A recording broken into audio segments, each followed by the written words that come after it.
So guys, today's video magpapalit tayo ng main engine fuel valve, cylinder number 1 at cylinder number 5. Let's go. Ito guys, kailangan yung ating main engine naka-stop. Ayan guys, naka-stop yung ating main engine. At yung ating circulating pump at saka supply pump number 1 and number 2. Yan guys, naka-manual siya. Tapos naka-stop din yan guys. Yan, confirm na naka-stop yan. Punta tayo sa local sides, yung inlet valve nya. Kailangan natin yan i-close.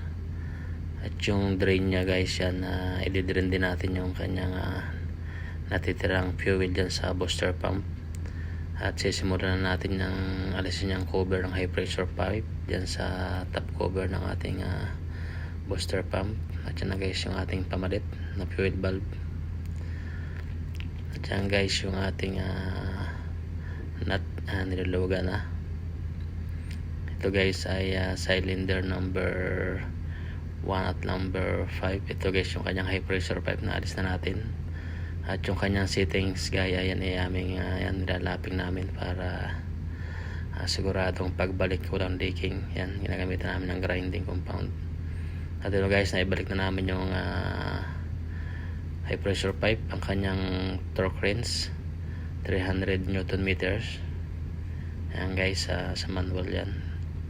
Ito kaya malinis na. At ito yung kanyang kinuhanan ng ating fuel valve. Yan guys, lilinisin din yan.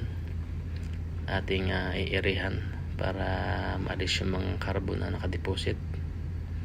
Ayan guys, pagkatapos yan guys, start na natin yung kanyang supply pump at saka circulating pump. Yan, para ma-check natin kung may leaking. At i-drain din natin yung kanyang fuel na may mga bubbles guys, para maiwasan natin yung magkahangin yung ating system.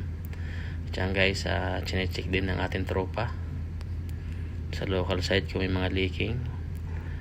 At yan guys, okay naman, wala naman siyang leaking, kaya ready na ulit tayo for sealing. Thank you guys for watching.